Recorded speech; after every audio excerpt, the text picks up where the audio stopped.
My parents are legal citizens. Now they are. Okay. But before they weren't. Okay, and if when they weren't, they should have been deported. But I'm an American citizen, so I can stay right here and come to school every single day. People ask why some Latino men voted for Trump. You have to look at the psychological case like this dude right here. If you watch the entire video, it's only 22 seconds. You can see that he clearly just yearns to please white people. He clearly yearns to fit in and to be accepted. That's why he's wearing that hat. You know, it's just to call attention. He wants to feel like he's part of something, right?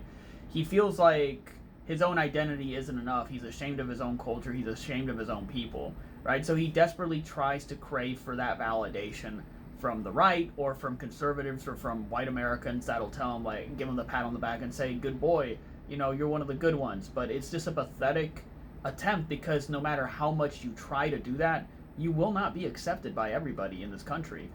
Definitely not by the right wing. Maybe a few of them will give you a pat on the back, but the vast majority will think that you're pathetic, and they'll still think that you don't belong here. It doesn't matter how much you wear that red hat or parade it around like you're some Billy Badass.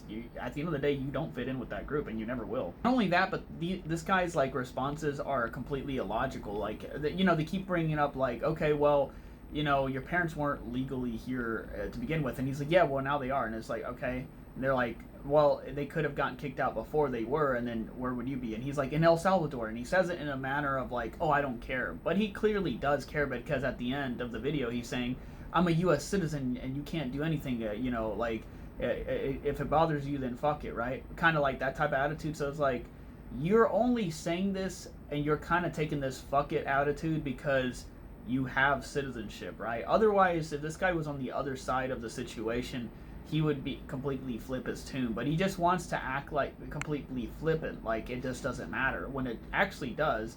And at the end of the day, he just feels extremely insecure, and that you can just read this with his whole posture, his facial expression, this entire exchange. He's just overly hostile, and he's compensating.